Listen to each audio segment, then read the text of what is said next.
Hello friends, कैसे हैं? Welcome to my channel life is back. Friends, आज हम एक एंजाइटी के सिम्टम्स है डीपीडीआर, अनरियल सा लगना, सब कुछ अनरियल लगना। इस पे हम बात करेंगे और अपनी पर्सनल एक्सपीरियंस के हिसाब से बात करेंगे। मुझे भी ये सिम्टम्स था और क्यों होता है और कैसे इससे बाहर निकला जा सकता है, ये सारी चीज़ें पे आज हम बात करने जा रहे हैं। दोस्तों, डीपीडीआर क्यों होता है? मतलब दुनिया अनरियल लगने लगती है, खुद ऐसा लगता है कि हमारी शरीर अनरियल लगने लगती है। तो मेरा जो एक्सपीरियंस का होता है, जो मैं एंजाइटी से रिकवर हुआ और अब मुझे लगता है कि ये जो सिम्टम्स आए थे, क्यों आए थे? अब मुझे समझ में आती है क्यों आए थे।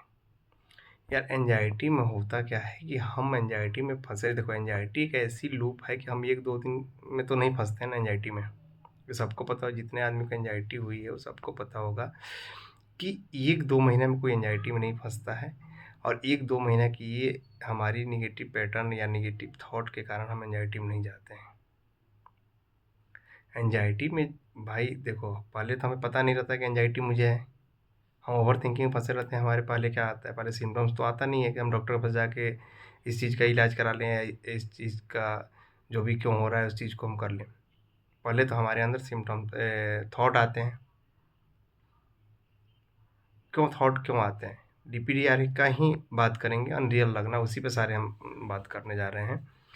तो पहले तो हम एक लूप में फँसे रहते हैं, हम हमेशा ओवरथिंकिंग करते रहते हैं अपनी लाइफ में, जिसकी ज़रूरत नहीं है, फिर भी हम ओवरथिंकिंग करते रहते हैं। ओवरथिंकिंग करते हम ऐसे फँसते चले जाते हैं ओवरथिंकिंग में कि हम पढ़ने बैठते हैं या कोई काम करने बैठते हैं या कोई चीज़ ऐसा करते हैं, उसके बारे में घंटों सोचते रहते हैं कि ऐसा क्यों किए जाए। मैं अब एंग्ज़ायटी की नहीं बात कर रहा हूँ, पहले की लाइफ़ की बात कर रहा हूँ, जो हम जिसके कारण हमें एंग्ज़ायटी होती है और नेगेटिव थॉट आने चालू हो जाता है।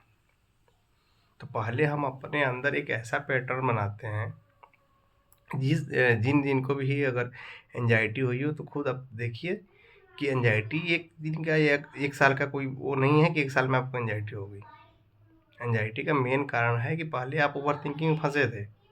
आपको ओवरथिंकिंग हो रही थी, आप कर रहे थे, कोई भी काम करते थे, अगर मान लीजिए वो काम गलत हो गया तो फिर उसमें घंटों सोचते रहते थे कि ऐसा क्यों किया था, ऐसा नहीं करना चाहिए था, ऐसा क्यों हो गया, है ना? चाहे एग्ज़ाम में फ़ेल हो गए, तो आप फिर उस चीज़ में, जैसे कोई पेपर में आपका कम नंबर आया, फिर उस पे आप ओवरथिंकिंग करते हो। क्या करते हो ओवरथिंकिंग? आप खुद सोचिए क्या करते हो? क्यों हुआ? अगर मैं घूमने नहीं जाता, मैं अगर पढ़ लिया होता, तो शायद मेरे नंबर अच्छा आ गया होता। तो एक बात बताओ भाई, अगर हमें पता रहता कि ओवरथिंकिंग नहीं करना है, अगर मान लो नंबर कम आ गया है, रिज़ल्ट नहीं बना है बढ़िया, तो क्या हमारे ओवरथिंकिंग करने से वो रिज़ल्ट फिर दोबारा बन जाएगा? लेकिन नहीं। जैसे रिज़ल्ट आता है वैसे हम रात भर, दिन भर उसके बारे में सोचते रहते हैं कि यार, अपनी गलतियाँ गिनते रहते हैं। अपनी गलतियाँ जो हमने नहीं पढ़ा और अपनी गलती अपनी लाइफ़ में करी, उस सारी गलती को याद करने लगते हैं और उस पे ओवरथिंकिंग करने लगते हैं कि शायद हम नहीं किए होते तो आज मेरा रिज़ल्ट आ जाता, तो मेरा 1 साल बर्बाद नहीं होता, तो ये नहीं होता। तो भाई अब हो गया, देखो मेरे हिसाब से मान लो कि हो गया, जो नहीं आना था, नहीं बनना था, वो रिज़ल्ट नहीं बना। तो ओवरथिंकिंग कर के हम क्या करते हैं, ऐसे में हमारे अंदर एक पैटर्न बन जाती है ओवरथिंकिंग का। धीरे-धीरे हर चीज़ में हम ओवरथिंकिंग करने लगते हैं और होता क्या है कि वो ओवरथिंकिंग कब नेगेटिव थिंकिंग में बदल जाती है, हमें समझ में नहीं आता। फिर हमारे अंदर नेगेटिव पैटर्न बनने लगते हैं। किसी चीज़ का कोई वीडियो देख लिया किसी का, उस पे हम ओवरथिंकिंग करने लगते हैं, क्योंकि हमारा पैटर्न बना हुआ है पहले से ही ओवरथिंकिंग का। तो फिर जब ये सिम्पटम्स आ जाता है हमारे अंदर, बीमारियों से डर लगना और ओवरथिंकिंग, नेगेटिव विचारें आने घुस जाती है, तो पहले तो उस चीज़ को हम क्लियर करते हैं कि जैसे कि ओवरथिंकिंग रिज़ल्ट नहीं बना। भाई नहीं बना तो छोड़िए उसको, ओवरथिंकिंग करने से क्या आपका रिज़ल्ट दोबारा बन जाएगा? नहीं। अब क्या-क्या गलती की है उसको आप लिखिए और उस गलती को अपने लिख के अपने रूम में, अपने कमरे में चिपकाइए कि भाई हमने पिछले सेमेस्टर में हमारी ये गलतियों के कारण, ओवरथिंकिंग नहीं, सिर्फ़ आपको लिखना है कि ये गलतियों के कारण हमारा रिज़ल्ट नहीं बना है। अब हम इसको नहीं दोहराएँगे। अब इस साल हम, जो हमारा मन कह रहा है कि भाई इसकी वज़ह से तुम फेल हुए, तो हम उस चीज़ को, मन कह रहा है कि उसकी वज़ह से फेल हुए हो, तो हम उस चीज़ को हम नहीं दोहराएँगे। हम रिपीट गलती उस चीज़ को नहीं करेंगे, है ना? तो वहीं पे आपका ओवरथिंकिंग बंद हो जाता है। फिर आप ओवर थिंकिंग में नहीं फँसते। ओवर थिंकिंग करते-करते आप नेगेटिव थिंकिंग में फँसते हो, फिर कहीं वीडियो देख लेते हो कि ये हो गया, वो हो गया, फिर उस पे आप ओवर थिंकिंग करने लगते हो, आपके अंदर नेगेटिव पैटर्न आने लगते हैं। अब फिर आप धीरे-धीरे नेगेटिव पैटर्न को आप यही करते रहते हो, उससे लड़ते रहते हो कि ये हो जाएगा तो कैसे होगा, वो हो जाएगा तो कैसे होगा। इतने सारे पैटर्न बना लेते हो कि ऐसे करते-करते आपके 5 साल, 4 साल, 8 साल, 10 साल निकल जाता है। फिर आता है आपको सिम्पटम्स। क्यों? क्योंकि हम किसी चीज़ से लड़ेंगे, किसी भी अगर थॉट से लड़ेंगे, तो या आप फिज़िकल लड़िए या अपने मन के अकॉर्डिंग लड़िए, आपका एनर्जी ख़त्म होगा। और जैसे हमारे अंदर एनर्जी ख़त्म होती है, उसके बाद हमारे अंदर आता है सिम्पटम्स। फिर हम उस सिम्पटम्स से लड़ने लगते हैं और गूगल करने लगते हैं और इतने सारे लूप में फँस जाते हैं, इतने सारे नेगेटिव पैटर्न में फँस जाते हैं कि हम 24 घंटा अपने सिम्पटम्स, अपने नेगेटिव पैटर्न, अपने नेगेटिव थॉट में 24 घंटा और सातों दिन उसी चीज़ में बिताने लगते हैं। और ये बिताते-बिताते 1 साल हो जाता है, 2 साल हो जाता है। दवा खाते हैं, ठीक रहते हैं, लेकिन वो पैटर्न नहीं सही होता है।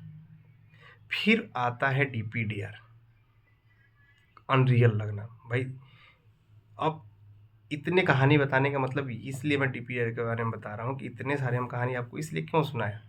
क्योंकि आप अब इस पे रियलाइज़ करिए कि आप कितने साल से ओवरथिंकिंग, नेगेटिव पैटर्न और अपने सिम्पटम के अलावा दुनिया के बारे में कभी सोचे ही नहीं हैं।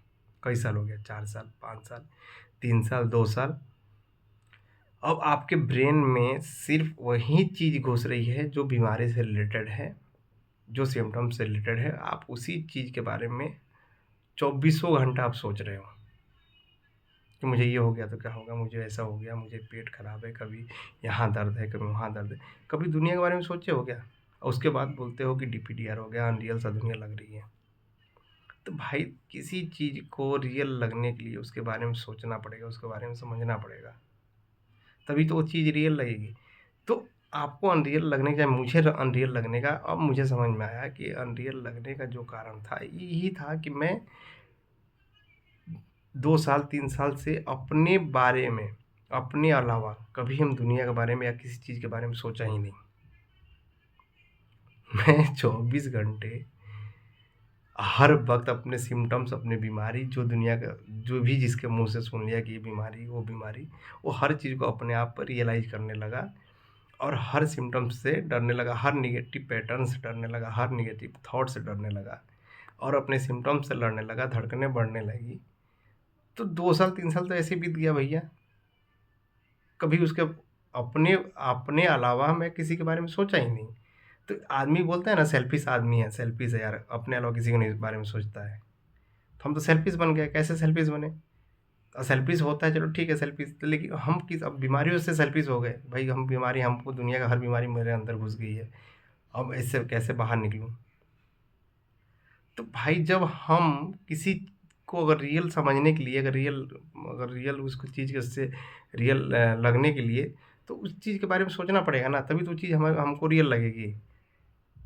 आपके ब्रेन में, आपके दिमाग में तो बस बीमारी फँसा हुआ है, नेगेटिव थॉट फँसा हुआ है, बीमारी का डर बना हुआ है और सिम्पटम्स आपके ऊपर आ ही रहे हैं। तो जैसे बाहर कोई चीज़ देख रहे हो तो आपको अनरियल लग रहा है। क्यों अनरियल लग रहा है? क्योंकि उसके बारे में आप भूल ही गए हो कि है क्या चीज़। भाई जब उसके बारे में मैं आपके सामने कोई चीज़ ऐसे नया अगर ला के रख दूँगा, तो आपको अनरियल ही तो लगेगा, रियल कैसे लगेगा? क्योंकि आप उसके बारे में नहीं जानते हो, उसके बारे में पढ़े नहीं हो, उसके बारे में किसी के मुँह से कुछ सुने नहीं हो, अच्छा या बुरा, तो आपको अनरियल ही तो लगेगा वो। तो रियल समझने के लिए, रियल लगने के लिए उसके बारे में आपको अपने अंदर विचार बनाना पड़ेगा, उसके बारे में जानना पड़ेगा।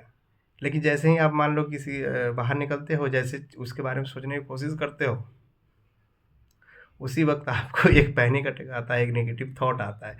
आप उसके बारे में अच्छा सोचने की, विचार करने की कोशिश करते हो कि यार ये आदमी बहुत बढ़िया है, ये मुझे हेल्प करेगा, मुझसे बात करेगा या जो भी है। या कोई ऐसा जिससे आप प्यार करते हो उसके बारे में बात करना बंद कर देते हो, गर्लफ्रेंड भी अनरियल लगने लगती है। क्योंकि भाई आपको कई साल हो गए उससे, जब वो फ़ोन करती है तो आप फ़ोन उसका उठाते नहीं हो।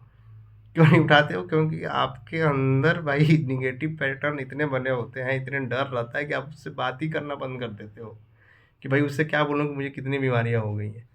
कुछ दिन के बाद ऐसा आपको लगता है कि वो अनरियल है, वो है ही नहीं। तो भाई वो रियल लगने के लिए उसके बारे में आपको अच्छा-अच्छा थॉट क्रिएट करना पड़ेगा, अच्छे-अच्छे उसके जो उसके अंदर जितनी उसके अंदर खूबियाँ है, उसके बारे में आपको जानना पड़ेगा, भाई ऐसी है, इतना सुंदर है, ये है, वो है, जो भी है। तभी तो वो रियल लगेगा आपको। तो उसके बाद आप देखते हो जैसे उससे बात चलो ठीक है, कभी मान लो कभी फ़ोन लगा दिए। मैं जो बात करना है उससे मान लो कि आपको बात करना है उससे अच्छा प्यार-मोहब्बत वाली बात करना है, इज़हार करना है। हैं? और उसी टाइम में आपके अंदर एक आपको आता है पैनिक अटैक, फिर आते हैं आपके सारे सिम्पटम्स, फिर आते हैं नेगेटिव विचार, फिर फ़ोन रखते हो, बोलते हो यार इससे बात ही नहीं करेंगे। फिर डर जाते हो, घबरा जाते हो, अब बात करना बंद कर देते हो, उसके बाद बोलते हो अनरियल अनरियल सा लग रहा है। तो भाई रियल लगने के लिए मेरे हिसाब से अगर रियल लगने के लिए अगर किसी चीज़ को हम रियल समझना है, तो पहले उसके बारे में आपको जानना पड़ेगा, उसके बारे में जब आपको अच्छे से विचार करना पड़ेगा तभी वो चीज़ आपको रियल लगेगी और तभी उसको आप समझ पाओगे। लेकिन हम एंग्ज़ायटी में कभी कर नहीं पाते हैं। जैसे हम अच्छे-अच्छे विचार अपने अंदर भरने जाते हैं कुछ याद करने की कोशिश करते हैं कि इसकी गुलाब है, इसका कलर रेड है, ये कितना अच्छा खुशबू देता है। उसी टाइम आता है हमारे अंदर नेगेटिव विचार। तो हम वहीं पे उसको स्टॉप करके वहाँ से निकल जाते हैं। और फिर हम सोचने लगते हैं कि यार फिर उस पे हम पैटर्न क्रिएट करने लगते हैं अपने अंदर, यार मुझे हो क्या गया? मैं पागल हो जाऊँगा, ये हो जाऊँगा। कभी ये नहीं सोचते हैं कि यार वो गुलाब के बारे में अगर हमको बात करना है, तो उसे मुझे स्पर्श करना पड़ेगा, उसको सूँघना पड़ेगा, उसकी स्मेल लेनी पड़ेगी, उसकी पत्तियों को सहलाना पड़ेगा, उसके काँटों को भी ऑब्ज़र्व करना पड़ेगा, उसकी काँटे चुभेगी तो उसको भी उसके बारे में सोचना पड़ेगा। तब ना हम उस चीज़ को रियल समझ पाएँगे भाई। जो हमारे अंदर, हमारे ब्रेन में, हमारे मन में उसके अकॉर्डिंग कोई विचार ही नहीं है, तो हम रियल कैसे समझ पाएँगे? हमको तो अनरियल ही लगेगा ना वो।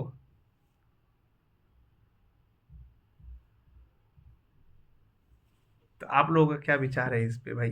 तो इससे बाहर ना आप लोग ज़रूर कमेंट करिए क्या विचार है आप लोगों का, क्या मैं सही बता पा रहा हूँ या नहीं? देखो मेरे हिसाब से मैं अपने एक्सपीरियंस के हिसाब से बता रहा हूँ। हो सकता है कि बहुत आदमी इसके हिसाब से अलग बताएँगे, तो अपनी-अपनी एक्सपीरियंस है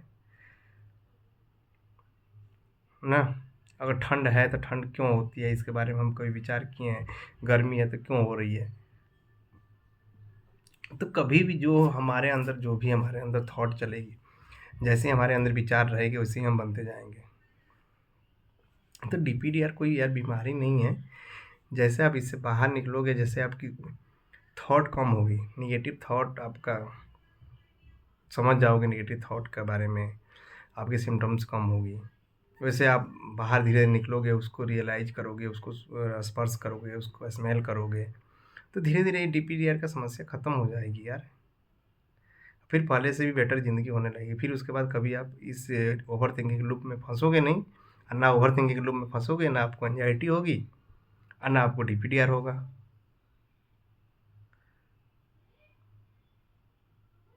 तो नॉर्मल सी बात है, अगर दुनिया का कोई भी कुछ भी दुनिया का सब बहुत खूबसूरत जगह पे भी आपको अगर चाहे मुझे अगर उस टाइम जब मैं एंग्ज़ायटी में फँसा हुआ था दुनिया की सबसे खूबसूरत जगह पे हम मुझे अगर कोई लेके जाता बोलता चलो तुमको घुमा के लेके आ रहे हैं, तो वो जगह मुझे अनरियल लगती। मुझे वहाँ पे मज़ा ही नहीं आता।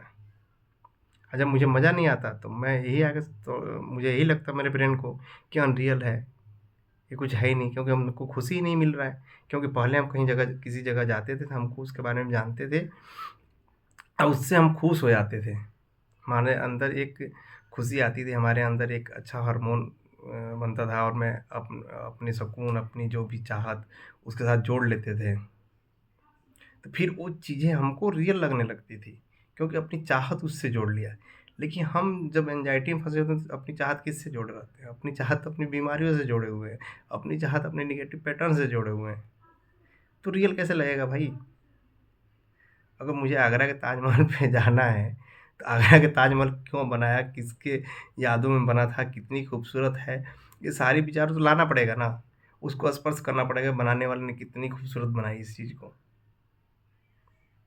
तो उसको स्पर्श करना पड़ेगा, उसको समझना पड़ेगा, उसके बारे में अच्छे-अच्छे विचार लाना पड़ेगा कि किसी की मोहब्बत की ये क्या बोलते हैं क्या बोलते हैं उसको, किसी मोहब्बत की चिन्हासी है, किसी ने अपनी मोहब्बत के लिए आगरा का ताजमहल बनवाया। तो ये सब चीज़ें अपने अंदर, ये थॉट अपने अंदर क्रिएट करना पड़ेगा, तब वो चीज़ हमको रियल लगेगी, और नहीं तो अनरियल ही लगेगा भाई। ऐसा लगेगा वो पत्थर है, एक बिल्डिंग है, एक ऐसे चीज़ है, और क्या, इतना ही लगेगा। क्योंकि हम उसके बारे में अपने अंदर विचार भर ही नहीं रहे हैं। वहाँ पे भी खड़े होके, उस जगह पे भी खड़े होके हम अपनी बीमारी के बारे में ही सोच रहे हैं। अपने नेगेटिव पैटर्न के बारे में कि मुझे ऐसे नेगेटिव पैटर्न क्यों आ रहे हैं, मुझे पैनिक अटैक क्यों आ रहे हैं, मुझे इतने सारे सिम्पटम्स क्यों आ रहे हैं, दुनिया की हर बीमारी मुझे क्यों हो गई है। तो रियल लगेगा ही नहीं, अनरियल ही लगेगा। तो ये एक लूप है जिसकी वजह से हमें अनरियल डीपीडीआर की समस्या होती है। तो भाई मैं यही रिक्वेस्ट करूँगा कि मैं आप लोगों को जितना हो सके उतना समझा दिया हूँ। अब आपके ऊपर डिपेंड करता है कि भाई इस वीडियो को देख के आप कितना इससे इस चीज़ को समझ पा रहे हैं। क्योंकि आप समझ जाएँगे तो आपको कोई भी चीज़ें अनरियल नहीं लगेगी। सब हमारा मन, हमारे दिमाग का ही हमारा मन का वहम है, मन का खेल है ये। तो इस चीज़ को जितना जल्दी समझ जाएँगे उतना जल्दी इससे बाहर निकल जाएँगे, है ना? तो आप इस वीडियो को मैं यही रिक्वेस्ट करूँगा कि आप लोग इस वीडियो को ज़्यादा से ज़्यादा शेयर करें कि जिसको भी डीपीडीआर की समस्या है, उस चीज़ को समझ जाएँ कि कोई बीमारी नहीं है, इसका भाई कोई इलाज नहीं है, बस आपकी विचार ही हैं, जिसकी वजह से आपको हर चीज़ अनरियल लग रहा है। क्योंकि आप 4, 5, 10 साल से इस अपने ही बारे में सोच रहे हो, दुनिया के बारे में सोच नहीं रहे हो, जिसके कारण से आपको हर चीज़ अनरियल लग रहा है। तो थैंक यू यार, आप लोग मुझे ऐसे ही सपोर्ट करते रहिए और वीडियो को ज़्यादा से ज़्यादा लाइक करिए, मेरे चैनल को सब्सक्राइब करिए ताकि हम आप लोगों को ऐसे ही सपोर्ट करते रहें और इस सारे सिम्पटम्स के बारे में वीडियो बना के आप लोगों को इससे बाहर निकालने में मदद कर सकूँ। Okay, thank you.